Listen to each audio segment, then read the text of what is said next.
नमस्कार, आप देख रहे हैं शुभ 24 न्यूज और मैं हूं आपके साथ हर्षिता खंडेलवाल। बिजनेस न्यूज में आपका स्वागत है। पीएनबी बैंक ने अपने ग्राहकों को बड़ी खुशखबरी दी है। ऑफिशियल वेबसाइट के मुताबिक बैंक में एफडी की ब्याज दरों में इजाफा कर दिया गया है। आज यानी सोमवार से ग्राहकों को एफडी पर 50 बेसिस पॉइंट ज्यादा ब्याज का फायदा मिलेगा। इसके साथ ही सेविंग अकाउंट पर भी ब्याज दरें 25 बेसिस पॉइंट का इजाफा किया गया है। अगर आपका अकाउंट पीएनबी बैंक में है तो 10 लाख रुपए से कम का सेविंग अकाउंट है तो आपको 2.70 की सालाना ब्याज का फायदा मिलेगा। वहीं आपकी बेसिक अमाउंट 10 लाख से ज्यादा है और 100 करोड़ से कम है तो 2.75% दर की ब्याज का फायदा मिलेगा। 100 करोड़ से ज्यादा अमाउंट वाले अकाउंट पर 3% की दर से ब्याज मिलेगा। भारत के सभी राज्यों और केंद्र शासित प्रदेशों में दारू पर अलग अलग तरह का टैक्स लगाया जाता है। 1961 से गुजरात सरकार ने शराब पर प्रतिबंध लगा रखा है, लेकिन फिर भी विशेष लाइसेंस से बाहर के लोग शराब खरीद सकते हैं। 1000 रुपए की शराब खरीदते हैं तो 35 से 50% ज्यादा टैक्स गवर्नमेंट को मिलता है। कर्नाटका सरकार की आय का लगभग 15% हिस्सा शराब की कमाई से ही आता है। इसी तरह दिल्ली, हरियाणा, यूपी और तेलंगाना में भी लगभग 10% कमाई शराब से होती है। 250 पोस्टिंग टैक्स केरल सरकार द्वारा वसूला जाता है। इसी तरह तमिलनाडु सरकार भी शराब बिक्री से ही तगड़ी कमाई करती है। ब्रोकरेज हाउस में टाटा स्टील स्टॉक के शेयर को बायटेक किया है। टाटा स्टील के शेयर की कीमत में पिछले 6 महीने के दौरान 35% से अधिक की तेजी देखने को मिली। टाटा स्टील के शेयर पर एक महीने पहले भरोसा जताने वाले निवेशक भी 3% से अधिक का रिटर्न पा चुके हैं। 2023 के शुरुआती सप्ताह में कारोबार दिन को कंपनी के शेयर सुबह 9:45 पर बीएसई में लगभग 3.11% की तेजी के साथ 116.15 रुपए पर ट्रेड कर रहे थे। ब्रोकरेज हाउस का अनुमान है कि कंपनी के शेयर रुपए 600 तक जा सकते हैं। भारतीय सरकार द्वारा गुड्स एंड सर्विस टैक्स यानी जीएसटी टैक्स से 1 करोड़ 39 लाख रुपए जुटाए गए।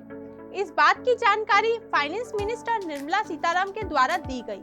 मिनिस्टर ने कहा है कि नवंबर की तुलना में दिसंबर महीने में जीएसटी कलेक्शन में 2.5% की ग्रोथ देखी है। जीएसटी की दर 15% दिसंबर महीने में ग्रोथ में थी।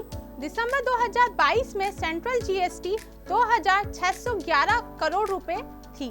वहीं आईजीएसटी 78,434 करोड़ रुपए से 11,005 करोड़ रुपए रहा था।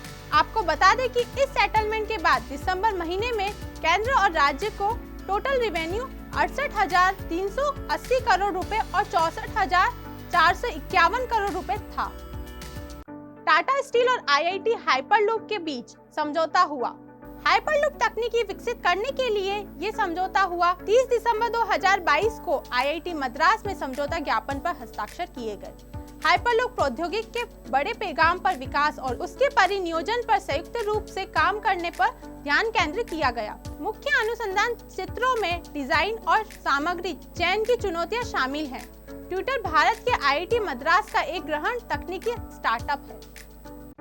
रिजर्व बैंक ऑफ इंडिया यानी आरबीआई द्वारा वर्ष में 2 बार वित्तीय स्थिरता रिपोर्ट जारी की जाती है। आपको बता दें कि आपके नाम के अनुसार जहां देश की वित्तीय स्थिरता की स्थिति का विवरण देती है और इसे सभी वित्तीय क्षेत्र के नियमों के योगदान को ध्यान में रखकर तैयार किया जाता है।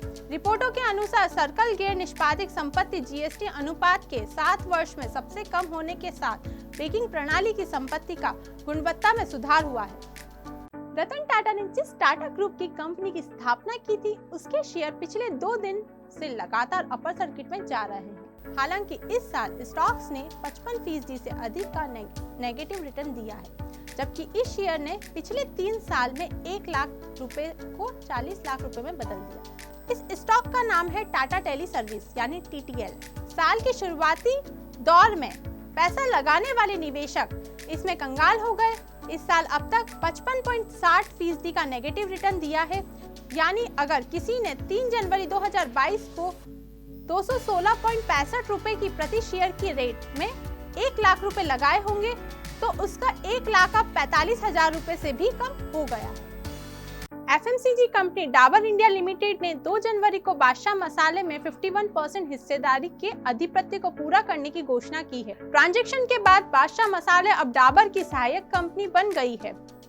एक्सिस फाइनेंस में डाबर ने इस बात की जानकारी दी कि डाबर ने 26 अक्टूबर को बताया था कि बादशाह में इसका 1% हिस्सेदारी का अधिपत्य कर रहा है और शेष 49% को 5 साल की अवधि में खरीदने का प्लान किया है।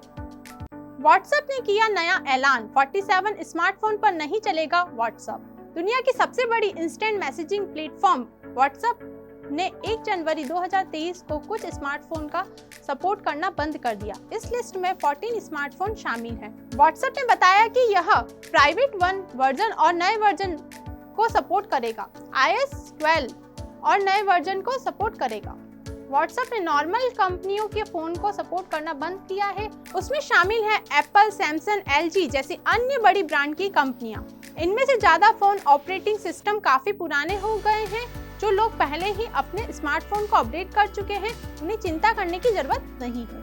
अप्रैल 2023 से ज्यादातर कंपनियां डीजल कार बंद कर रही हैं। अप्रैल 2023 के बाद भारतीय कार बाजार में लगभग 17 कार डिसकंटिन्यू हो रही हैं। इसमें होंडा की 5, महिंद्रा की 3 और हुंडई स्कॉट की 2, रेना, मारुति सुजुकी, टोयोटा और टाटा की 1 कार शामिल है। भारत ऑटो इंडस्ट्री में 1 अप्रैल 2023 के बाद रियल ड्राइविंग एडमिशन आदि के नए नॉर्म्स लागू हो रहे हैं।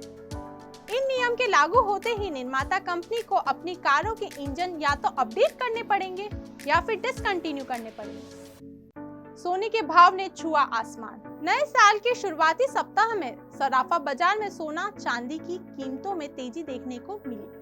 IBGA की वेबसाइट के मुताबिक सराफा बाजार में सोना 246 रुपए महंगा होकर 55,113 रुपए पर पहुंच गया।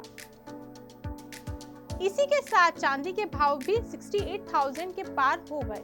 आज 45 रुपए महंगा होकर 68,527 रुपए प्रति किलोग्राम पर पहुंच गया है। लेकिन अभी भी आप सोना खरीद सकते हैं, क्योंकि आने वाले समय में सोने के भाव 64,000 तक पहुंच जाएंगे। आर्थिक अनिश्चितता के बीच आगे जैसे दुनिया भर की केंद्रीय बैंकों ने भी सोने का भंडार बढ़ाया है। यस बैंक के शेयर 6% उछलकर बंद हुए। यस बैंक के शेयर में जोरदार उछाल देखने को मिला। इस प्राइवेट बैंक के शेयर ने शानदार 7% तक छलांग लगाई। सोमवार को यस बैंक का शेयर 7.04 चढ़ा।